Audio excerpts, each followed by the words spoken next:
ಗೃಹಲಕ್ಷ್ಮಿ ಖಾತೆಗೆ 75,000 ಕೋಟಿ ರೂಪಾಯಿ ಈ ರಾಜ್ಯದ ತೆರಿಗೆದಾರರ ದುಡ್ಡನ್ನು ಗ್ಯಾರಂಟಿ ಯೋಜನೆ ಹೆಸರಿನಲ್ಲಿ ಕರ್ನಾಟಕದ ಕಾಂಗ್ರೆಸ್ ಸರ್ಕಾರ ಹಣವನ್ನು ಹಾಕಿರ್ತಕ್ಕಂಥದ್ದು.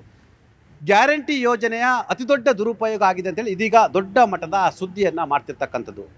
ಗ್ಯಾರಂಟಿ ಯೋಜನೆಯಿಂದ ಸುಮಾರು 220 ಕೋಟಿ ರೂಪಾಯಿ ದುರುಪಯೋಗ ಆಗಿದೆ ಅಂತೇಳಿ CAG ವರದಿಯನ್ನು ಕೊಟ್ಟಿರ್ತಕ್ಕಂಥದ್ದು. ಹಾಗಾದರೆ ಈ ರಾಜ್ಯದಲ್ಲಿರ್ತಕ್ಕಂಥ ಮಹಿಳಾ ಮತ್ತು ಮಕ್ಕಳ ಕಲ್ಯಾಣ ಇಲಾಖೆ ಅಧಿಕಾರಿಗಳು ಏನು ಮಾಡಿದರು ಅನ್ನೋದು ಕೂಡ ದೊಡ್ಡ ಪ್ರಶ್ನೆ ಎದುರಾಗಿರ್ತಕ್ಕಂಥದ್ದು. ಜೊತೆಗೆ ನಕಲಿ ಖಾತೆಗಳಿರ್ತಕ್ಕಂಥದ್ದು, ಬೇರೆ ಬೇರೆ ನಂಬರ್ಗಳಿರ್ತಕ್ಕಂಥದ್ದು, ಸತ್ತವರ ಹೆಸರಿಗೆ ಹಣವಾಗಿರ್ತಕ್ಕಂಥದ್ದು. ಒಟ್ಟಾರೆ ಈಗಾಗಲೇ ರಾಜ್ಯ ಸರ್ಕಾರ ಕ್ಲೈಮ್ ಮಾಡ್ತಿದೆ 15 ಕೋಟಿ ನಾವು ವಾಪಸ್ಸನ್ನು ಪಡೆದಿದ್ದೀವಿ ಮತ್ತು ಪರಿಷ್ಕರಣೆ ಮಾಡ್ತಿದ್ದೀವಿ ಅಂತ ಹೇಳ್ತಿದ್ದಾರೆ. ಈ ರಾಜ್ಯದ ಹಣದ ಅತಿದೊಡ್ಡ ಸ್ಕ್ಯಾಮ್ ಅಂತೇಳಿ ಈಗಾಗಲೇ ಬಣ್ಣನೆ ಆಗ್ತಿರ್ತಕ್ಕಂಥ ಈ ರಾಜ್ಯದಲ್ಲಿ ವಿಪಕ್ಷಗಳು ಮಲಗಿದ್ದಾವೆ. ಹಾಗಾಗಿ ಕಾಂಗ್ರೆಸ್ ಸರ್ಕಾರ ನಿರಾಯಾಸವಾಗಿ ತನ್ನ ಆಡಳಿತವನ್ನು ಮಾಡ್ತಿದೆ. ವಿಪಕ್ಷಗಳು ಎಚ್ಚೆತ್ತುಕೊಂಡ್ರೆ, ವಿಪಕ್ಷಗಳು ಪ್ರಶ್ನೆಯನ್ನು ಮಾಡಿದರೆ ಯಾವುದೇ ಸರ್ಕಾರಗಳು ಎಲ್ಲೊಂದು ಕಡೆ ಜವಾಬ್ದಾರಿಯಿಂದ ಸರ್ಕಾರವನ್ನು ನಡೆಸಲಿಕ್ಕೆ ಅನುಕೂಲ ಆಗುತ್ತೆ. ಆದರೆ ರಾಜ್ಯದಲ್ಲಿ ವಿಪಕ್ಷಗಳ ಒಳಜಗಳ, ಕಾಂಗ್ರೆಸ್ನ ಅತಿದೊಡ್ಡ ನಾಯಕರೊಂದಿಗಿನ ಒಳ ಒಪ್ಪಂದಗಳ ಕಾರಣಕ್ಕಾಗಿ ರಾಜ್ಯದಲ್ಲಿ ವಿಪಕ್ಷಗಳು ಇದೆಯಾ ಇಲ್ಲವೆಂಬ ಪ್ರಶ್ನೆ ಈಗ ಒಡಮೂಡ್ತಿದೆ. ಇದರ ಲಾಭ ಕಾಂಗ್ರೆಸ್ಗೆ ಆಗ್ತಿದೆ. ಹಾಗಾಗಿ ಗೃಹಲಕ್ಷ್ಮಿಯ ಅತಿದೊಡ್ಡ ಸ್ಕ್ಯಾಮ್ ಆಗಿದೆ.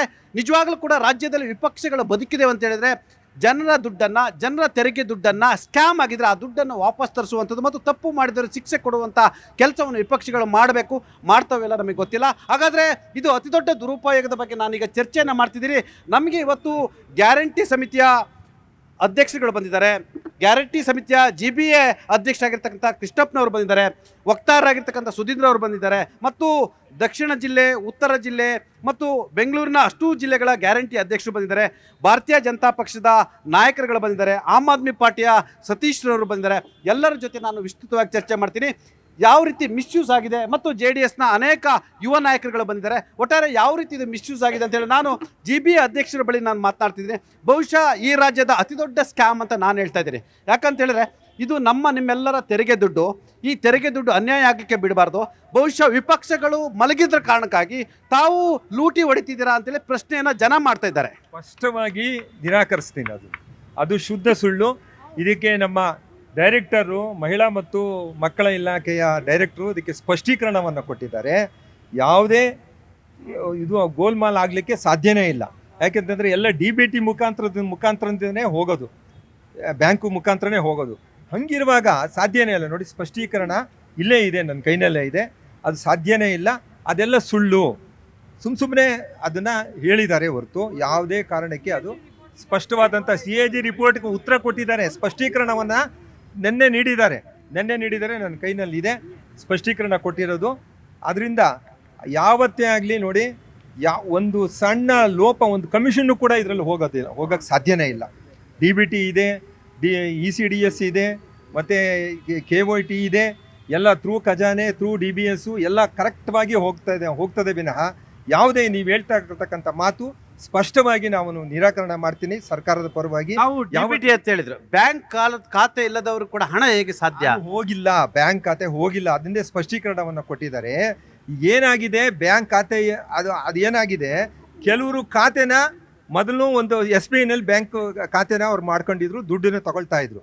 ಅದು ಕಾರಣಾಂತರದಿಂದ ಏನಾಯಿತು, ಅವ್ರಿಗೆ ಸಾಲ ತಗೊಂಡಿರ್ತಾರೆ. ಸಾಲಗಾರರು ಬಂದು ಮನೆ ಹತ್ರ ಬಂದು ನೀವು ಬ್ಯಾಂಕಲ್ಲಿ ತೊಗೊಂಡಿದ್ರೆ ನನಗೆ ದುಡ್ಡು ವಾಪಸ್ ಕೊಡಿ ಅಂತ ಹೇಳ್ತಾರೆ. ಆಗ ಆ ಖಾತೆ ಬಿಟ್ಬಿಡ್ತಾರೆ. ಆ ಖಾತೆ ಬಿಟ್ಬಿಟ್ಟು ಮತ್ತೊಂದು ಬ್ಯಾಂಕಲ್ಲಿ ಓಪನ್ ಮಾಡ್ತಾರೆ. ಮತ್ತೊಂದು ಬ್ಯಾಂಕಲ್ಲಿ ಓಪನ್ ಮಾಡ್ತಾರೆ. ಪೋಸ್ಟ್ ಬ್ಯಾಂಕಲ್ಲಿ ಓಪನ್ ಮಾಡಿರ್ತಕ್ಕಂಥ ನಿದರ್ಶನಗಳಿದೆ. ಅಲ್ಲಿ ಏನಾಗ್ತದೆ, ಅವರು KYC ರೆಕಾರ್ಡ್ಸ್ ಎಲ್ಲಿ ಕೊಡ್ತಾರೆ, ಹಿಂದಿಂದೆಲ್ಲ ಹೋಗುತ್ತೆ, ಮಾಯ ಆಗುತ್ತೆ. ಎಲ್ಲಿ ಲೇಟೆಸ್ಟು ಒಬ್ಬ ಅವರು ಖಾತೆದಾರರು ಲೇಟೆಸ್ಟ್ ಎಲ್ಲಿ ಕೊಡ್ತಾರೆ KYC ರೆಕಾರ್ಡ್ಸು, ಅವ್ರಿಗೆ ಕೊಡಬೇಕು, ಅಲ್ಲೇ ಹೋಗಬೇಕು ಅಂತಕ್ಕಂಥ ಇದು ಇದೆ. ಅದಕ್ಕೋಸ್ಕರ ಅಲ್ಲಿಗೆ ಹೋಗ್ತಾ ಇದೆ. 8,995 ನಕಲಿ ಫಲಾನುಭವಿಗಳಿಗೆ ನಿಮ್ಮ ಹಣವಾಗಿದೆ. ನಿಮ್ಮ ಹಣ ಕಾಂಗ್ರೆಸ್ನವ್ರ ಮನೆ ಹಣ ಅಲ್ಲ, ಸುಧೀಂದ್ರ ಅವ್ರ ಮನೆ ಹಣ ಅಲ್ಲ, ಕೃಷ್ಣಪ್ಪ ಅವ್ರ ಮನೆ ಹಣ ಅಲ್ಲ. ಹಂಗಂತ ಆಮ್ ಆದ್ಮಿ ಪಾರ್ಟಿನ ಈ ರಾಜ್ಯದ ತೆರಿಗೆ ಕಟ್ಟತಕ್ಕಂಥ ತೆರಿಗೆದಾರರ ಹಣವನ್ನು ಅನಗತ್ಯವಾಗಿ ನೀವು ವೆಚ್ಚ ಮಾಡಿದ್ದೀರಾ. ಯಾರಿಗೋ ನಕಲಿ ಫಲಾನುಭವಿಗಳೋಗಿದೆ. ಹಾಗಾದರೆ ಇದು ನನ್ನ ಪ್ರಕಾರ ಈ ರಾಜ್ಯದ ಅತಿದೊಡ್ಡ ಸ್ಕ್ಯಾಮ್ ಅಂತ ನಾನು ಹೇಳ್ತಾ ಇದ್ದೀನಿ. ನೋಡಿ, ಈಗ ತಾನೇ ಸನ್ಮಾನ್ಯ ಕೃಷ್ಣಪ್ಪನವರು ಇದಕ್ಕೆ ಒಳ್ಳೆ ಸ್ಪಷ್ಟೀಕರಣ ಕೊಟ್ಟಿದ್ದಾರೆ. ಒಂದು ಏನು ಹೇಳ್ತೀರಿ, CAG ಆಡಿಟ್ ಮಾಡುತ್ತೆ. ದಯವಿಟ್ಟು ಇದರಲ್ಲಿ ಒಂದು ನಿಜಾಂಶವನ್ನು ತಿಳ್ಕೊಳ್ಳಿ. CAG ಏನು ಕೆಲಸ, ಅವ್ರು ಆಡಿಟ್ ಮಾಡಿ ಇಲ್ಲಿಂದ ಇಲ್ಲಿ ಇಷ್ಟು ಡಿಫ್ರೆನ್ಸ್ ಇದೆ ಅಂತ ತೋರಿಸ್ತಾರೆ. ಆದರೆ ಒಂದು ಸಾಮಾನ್ಯ ಜ್ಞಾನದಲ್ಲಿ, ಒಂದು ಕಾಮನ್ ಸೆನ್ಸಲ್ಲಿ ಏನು ತಿಳ್ಕೊಳ್ತಕ್ಕಂಥ ಪ್ರಶ್ನೆ ಅಂದರೆ, ಇದರಲ್ಲಿ ನಗದು ವಹಿವಾಟು ಎಲ್ಲೂ ಇಲ್ಲ. ನಮ್ಮ ಗ್ಯಾರಂಟಿ ಸ್ಕೀಮ್ಗಳಲ್ಲಿ ಯಾವುದೇ 5 ಸ್ಕೀಮ್ಗಳಾಗಿರ್ಬೋದು ಡೈರೆಕ್ಟ್ ನಗದು ಕೊಡ್ತಕ್ಕಂಥದ್ದು ಅಥವಾ ಯಾರ್ದಾದ್ರು ಪ್ರಸನ್ ಮುಖಾಂತರ ಹೋಗತಕ್ಕಂಥದ್ದು, ಡಿಪಾರ್ಟ್ಮೆಂಟ್ ಮುಖಾಂತರ ನಗದು ಹೋಗ್ತಕ್ಕಂಥದ್ದು, ಸ್ಯಾಂಕ್ಷನ್ ಮಾಡ್ತಕ್ಕಂಥದ್ದು, ಬಿಲ್ ಕೊಡೋವಂಥದ್ದು ಪ್ರಶ್ನೆನೇ ಇಲ್ಲ. ಇದು ಡೈರೆಕ್ಟ್ ಬ್ಯಾಂಕ್ ಟ್ರಾನ್ಸ್ಫರ್ ಆಗತ್ತೆ. ಸೊ ಇಲ್ಲಿ ಭ್ರಷ್ಟಾಚಾರದ ಪ್ರಶ್ನೆನೇ ಇಲ್ಲ. ಈಗ ತಾನೇ ನೀವು ಹೇಳ್ತಾ ಇದ್ರಿ CAG ರಿಪೋರ್ಟ್ ಇದೆ, CAG ಅವರು ಇದನ್ನ ಒಂದು ದೊಡ್ಡ ಇದನ್ನು ಮಾಡಿದ್ದಾರೆ, CAG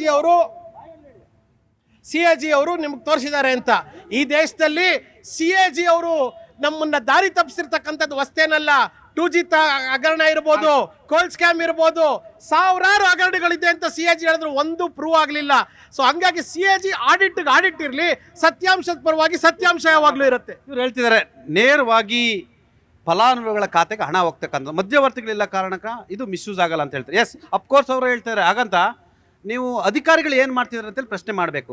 ಸತ್ತವರ ಖಾತೆಗೆ ಹೋಗ್ತಿದೆ ಅಂತ ಹೇಳಿದ್ರೆ ಈ ರಾಜ್ಯದಲ್ಲಿ ಅಧಿಕಾರಿಗಳು ಕೆಲಸವನ್ನು ಮಾಡ್ತಿದ್ದಾರಾ? ಈ ಸರ್ಕಾರದಲ್ಲಿರ್ತಕ್ಕಂಥ ಮುಖ್ಯಮಂತ್ರಿ, ಈ ಸರ್ಕಾರದ ಸಚಿವರುಗಳು ಇವ್ರ ಮೇಲೆ ಭಯ ಇದೆಯಾ? ನೋಡಿ, ಗ್ಯಾರಂಟಿ ಕೊಡೋದು ಅವ್ರು ಹೇಳಿದ್ರು ಕರೆಕ್ಟ್. ಅವರು ಪಾಪ ಅವರೇನು ತಗೊಂಡಿಲ್ಲ, ಏನೂ ಮಾಡಿಲ್ಲ. ಅನುಷ್ಠಾನಕ್ಕೆ ತರಬೇಕಾದ್ರೆ ನೀವು ಹೇಗೆ ತರಬೇಕು ಅಂತಕ್ಕಂಥ ಕಾರ್ಯಯೋಜನೆ ಇಲ್ಲ. ಅದನ್ನು ನಾವು ಟೀಕೆ ಮಾಡ್ತಾ ಇರೋದು. ಈಗ ನೀವು ಗ್ಯಾರಂಟಿ ಅನುಷ್ಠಾನ ಸಮಿತಿ ನಿಮ್ಗೇನಪ್ಪ ಕೆಲಸ? ನೀವು ಯಾರ್ಯಾರನ್ನ ಐಡೆಂಟಿಫೈ ಮಾಡಿದ್ದೀರಾ? ಯಾರು ಕೊಡಬೇಕು? ಅರ್ಹ ಫಲಾನುಭವಿಗಳು. ಅವ್ರ ಖಾತೆ ಸರಿ ಇದೆಯಾ? ಅವ್ರ ಖಾತೆ ಈ ರೀತಿ ಪ್ರಾಬ್ಲಮ್ಸ್ ಇದ್ದರೆ ಪೋಸ್ಟಲ್ ಇದಕ್ಕಾದ್ರೂ ನೀವು ಮಾಡ್ಕೊಳ್ಳಿ ಅಂತ ಒಂದು ಖಾತೆ ನೀವು ನಿರ್ಧಾರ ಮಾಡಬೇಕಾಗಿತ್ತು. ಸರ್ಕಾರ ಎಲ್ಲದರಲ್ಲೂ ಜಾಣ ಮೌನ ವಹಿಸ್ಬಿಟ್ಟು ಈಗ ಕೋತಾ ಆಗಿದೆ, ಅದು ನಮ್ಮ ತಪ್ಪಲ್ಲ ಅಂತ ಹೇಳಿದ್ರೆ ಮತ್ತೆ ಮೊನ್ನೆ DK ಶಿವಕುಮಾರ್ ಅವರು ಈ ಒಂದು ಅನುಷ್ಠಾನ ಸಮಿತಿನ ಗ್ರಾಮ ಸಮಿತಿವರೆಗೂ ತಗೊಂಡೋಗ್ತೀವಿ. ಏನ್ರಿ ಇದು? ಸರ್ಕಾರದ ಹಣವನ್ನು ನೀವು ಎಗ್ಗಿಲ್ದಂಗೆ ನೀವು ಈಗ ಆಲ್ರೆಡಿ ಒಂದು ಪೂರ್ವಾಪರ ಯೋಜನೆ ಇಲ್ದಂಗೆ ಆಲ್ರೆಡಿ ಹಂಚಿದ್ದೀರಾ. ಈಗ ಮತ್ತೆ ನೀವು ಈ ಏನು ಗ್ರಾಮ ಸಮಿತಿಗೆ ಇವ್ರಿಗೆಲ್ಲ ಗೌರವಧನ ಅಂತ ಕೊಡ್ತೀರಾ. ಗೌರವಧನ ಕೊಡೋದಾದ್ರೆ ನಿಮ್ಮ ಕಾಂಗ್ರೆಸ್ ಫಂಡಿಂದ ಕೊಡಿ. ನೀವು ಪಕ್ಷಕ್ಕೆ ಅಧಿಕಾರಕ್ಕೆ ಬಂದ್ಮೇಲೆ ನಿಮ್ಮ ಫಂಡ್ ರೈಸ್ ಆಗಿದೆ ಕಾಂಗ್ರೆಸ್ ಪಾರ್ಟಿದು. ಒಂದು ಮೇನ್ ಪ್ರಶ್ನೆ ರೈಸ್ ಮಾಡಿದ್ರು. ಈಗ ಗ್ರಾಮ ಸಮಿತಿಗೂ ಕೂಡ ಸದಸ್ಯರು ಮಾಡಿದ್ದೀರಾ. ಈಗ ತಿಂಗಳಿಗೆ 75 ಕೋಟಿ ರೂಪಾಯಿ ನೀವು ಹಣವನ್ನು ಹಾಕ್ತಿದ್ದೀರಾ. ಹಾಗಾದ್ರೆ ನಿಮ್ಮ ಕಾಂಗ್ರೆಸ್ಸಿಂದ ಫಂಡಿಂದ ಕೊಡಿ ಸರ್, ನಮ್ಮ ದುಡ್ಡು ಯಾಕೆ ಕೊಡ್ತೀರಾ ಅಂತ ಪ್ರಶ್ನೆ ಮಾಡ್ತಾರೆ. ಜನರ ಟ್ಯಾಕ್ಸ್ ದುಡ್ಡನ್ನು ಕಾಂಗ್ರೆಸ್ನ ಕಾರ್ಯಕರ್ತರಿಗೆ ಉದ್ಯೋಗ ಕೊಡ್ಲಿಕ್ಕೆ ಒಂದು ಹೇಳ್ತಿದ್ರು ಅವರು, ನಥಿಂಗ್ ಬಟ್ ಗಂಜಿ ಕೇಂದ್ರಗಳ ಅಂತ ಒಂದು ಪ್ರಶ್ನೆಯನ್ನು ಮಾಡ್ತಾರೆ. ಕಾಂಗ್ರೆಸ್ ಪಕ್ಷ ಕಾರ್ಯಕರ್ತರು ದುಡಿದ್ರೇನೆ ಸರ್ಕಾರ ಬರೋದಲ್ವಾ? ಕಾರ್ಯಕರ್ತರಿಗೆ ಏನು? ಈಗ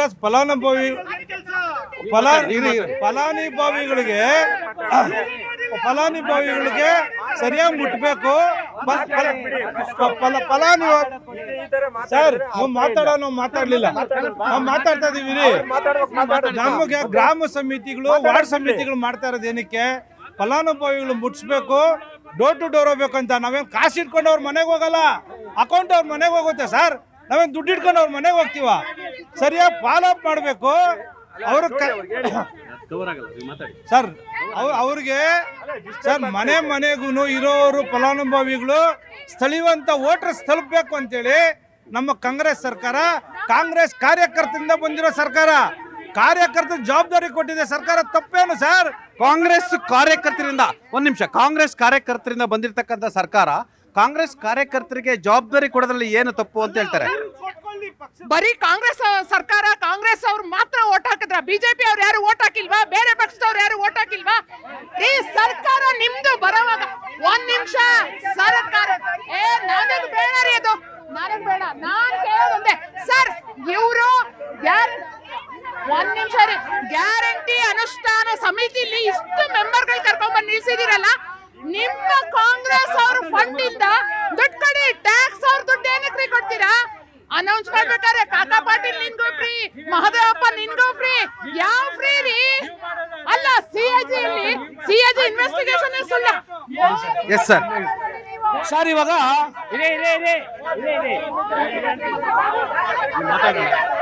ಅಧ್ಯಕ್ಷ ಹೇಳಿದ್ರು DBT ಮುಖಾಂತರ ಕಳಿಸ್ದೆ ಅಂತ.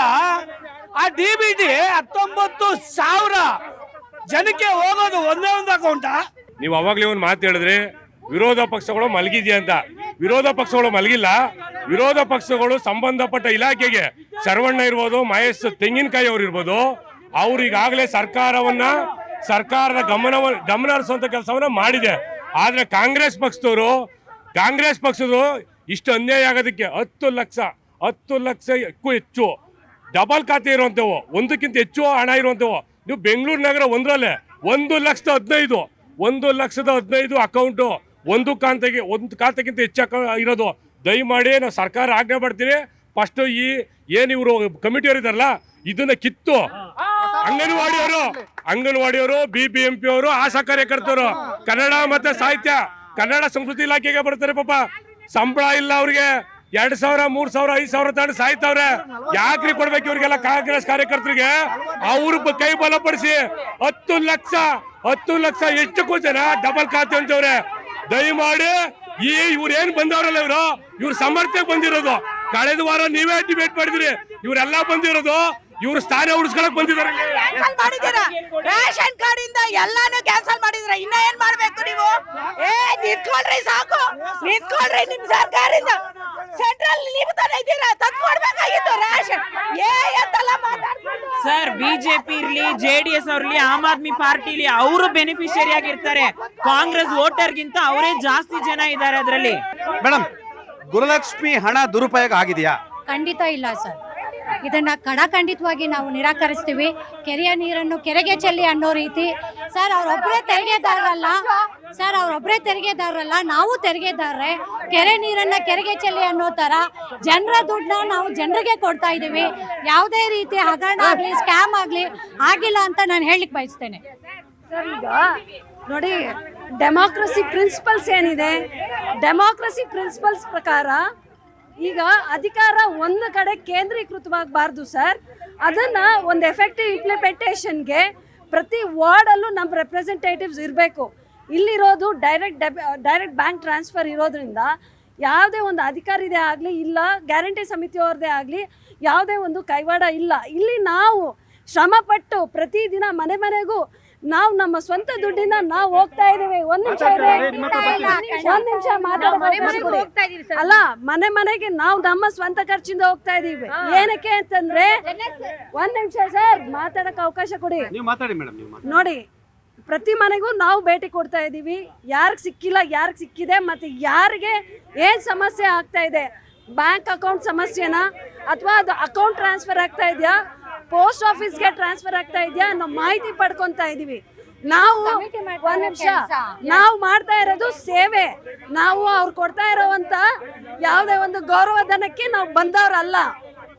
ನಾವು ನಮ್ಮ ಪಾರ್ಟಿ ನಮ್ಗೇನ್ ಇವತ್ತು ಗುರ್ತಿಸಿ ನಮ್ಮನ್ನ ಒಂದು ಜವಾಬ್ದಾರಿ ಅವ್ರು ಹೇಳ್ತಿದಾರೆ. ಈಗ JDS ಹೇಳಿದ್ರು, BJP ಹೇಳಿದ್ರು, ಗುರುಲಕ್ಷ್ಮಿ ಹಣ ಮಿಸ್ಯೂಸ್ ಆಗ್ತಿದೆ. ಸುಮಾರು 220 ಕೋಟಿಗೂ ಹೆಚ್ಚು ಹಣ ಮಿಸ್ಯೂಸ್ ಆಗ್ತಿದೆ. ಕೃಷ್ಣಪ್ಪ ಅವರು ಹೇಳಿದ್ರು, ನಾವು ಮಿಸ್ಯೂಸ್ ಹಾಕಿ ಬಿಡಲ್ಲ, ಡೈರೆಕ್ಟ್ ಹಣ ಹೋಗ್ತಿರೋದು ಸತ್ತವರ ಖಾತೆಗಳಿಗೆ ಹೋಗಿದೆ, ಫಲಾನುಭವಿಗಳು ಅಲ್ದಿದ್ದವ್ರಿಗೆ ಹೋಗಿದೆ, ಒಂದೇ ಖಾತೆ ಇದ್ದವರಿಗೆ ಅನೇಕ ಬಾರಿ ಹಣ ಹೋಗಿದೆ ಅಂತೇಳಿ ಗಂಭೀರವಾದ ಆರೋಪರು ಮಾಡಿರ್ತಕ್ಕಂಥದ್ದು. ಈಗಾಗಲೇ CAG ವರದಿಯನ್ನು ಕೊಟ್ಟಿರ್ತಕ್ಕಂಥದ್ದು. ಹಾಗಾದರೆ ಗ್ಯಾರಂಟಿ ಸಮಿತಿ ನಿಮ್ದು, ನೀವು ಎಲ್ಲ ಗ್ಯಾರಂಟಿ ಸಮಿತಿಯವರು ತಾವು ಏನು ಮಾಡಿದ್ರಿ ಅನ್ನೋದು ಅವ್ರು ಪ್ರಶ್ನೆ ಮಾಡ್ತಿದ್ದಾರೆ. ಸರ್, ನಾವು ಮನೆಗೂ ಹೋಗ್ತಾ ಇದೀವಿ ಸರ್. ಈಗ ನಾವೇ ಕಂಡಿಡಿದಿರೋದು, ಆಕ್ಚುಲಿ ಇದನ್ನೆಲ್ಲ ಕಂಡಿಡಿರೋದೇ ನಾವೇ. ನಮ್ಮ ಅನುಷ್ಠಾನ ಸಮಿತಿಯವರೇ ಇದನ್ನ ಕಂಡಿಡಿದು ರಿಪೋರ್ಟ್ ಕೊಟ್ಟಿರೋದು ನಾವೇ, ಬಿಜೆಪಿ ಅವರಲ್ಲ. ಫಸ್ಟ್ ನಾವೇ ಕೊಟ್ಟಿರೋದು CM ಅವ್ರಿಗೆ. CM ಅವ್ರ ಗಮನಕ್ಕೆ ತಂದಿರೋದು ನಾವೇ. ಸೊ ನಾವು ಮನೆಗೂ ಹೋಗಿ ಫಲಾನುಭವಿಗಳನ್ನ ಮೀಟ್ ಮಾಡ್ತಾ ಇದೀವಿ. ಅವ್ರಿಗೆ ಏನಿದೆ ಅಂತ ಇಷ್ಟೇ, ಮಹಿಳೆಯರನ್ನ ಎಂಪವರ್ ಮಾಡಬೇಕು ಅನ್ನೋ ಉದ್ದೇಶದಿಂದ ನಮ್ಮ ಸರ್ಕಾರ ಈ ಯೋಜನೆ ತಂದಿರೋದು.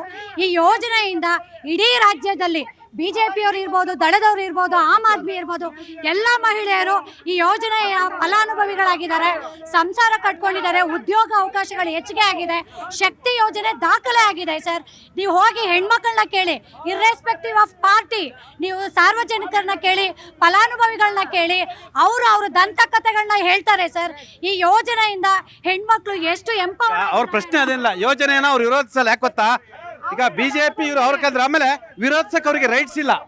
ಯಾಕೆ ಹೇಳ್ತೀರಾ, ಅವರು ಕೂಡ ಫಲಾನುಭವಿಗಳಿದ್ದಾರೆ ಮತ್ತು ಉಚಿತ ಯೋಜನೆ ಮಾಡ್ತಾರೆ. ಆದ್ರೆ ಯೋಜನೆ ಮಿಸ್ಯೂಸ್ ಆಗಿದೆಯಲ್ಲ ಅಂತ ಹೇಳ್ತಾರೆ. ಇಷ್ಟೆಲ್ಲ ಮಾತಾಡ್ತಾರಲ್ಲ, ಸತ್ತಿರೋರನ್ನ ಹಿಡಿದಿರೋದೇ ನಮ್ಮ ಗ್ಯಾರಂಟಿ ಪ್ರಾಧಿಕಾರ. ಗೊತ್ತಾಯ್ತಲ್ಲ, ಸತ್ತಿರೋರು ಈ ಕರ್ನಾಟಕದಲ್ಲಿ ಎಷ್ಟು ಲಕ್ಷ ಜನ ಸತ್ತಿದ್ದಾರೆ ಅನ್ನೋದನ್ನ ಹಿಡಿದಿರೋದೇ ಗ್ಯಾರಂಟಿ ನಮ್ಮ ಪ್ರಾಧಿಕಾರ. CAG ಅವರಲ್ಲ. ಅವರು ರಿಪೋರ್ಟ್ಸ್ ಆಡಿಟ್ ಮಾಡಲೇಬೇಕು ವರ್ಷ. ಇದರಲ್ಲಿ ಸ್ಪಷ್ಟೀಕರಣ ಕೇಳಿದ್ದಾರೆ. ಸ್ಪಷ್ಟೀಕರಣ ನಮ್ಮ ಡೈರೆಕ್ಟರ್ ಕೊಟ್ಟಿದ್ದಾರೆ.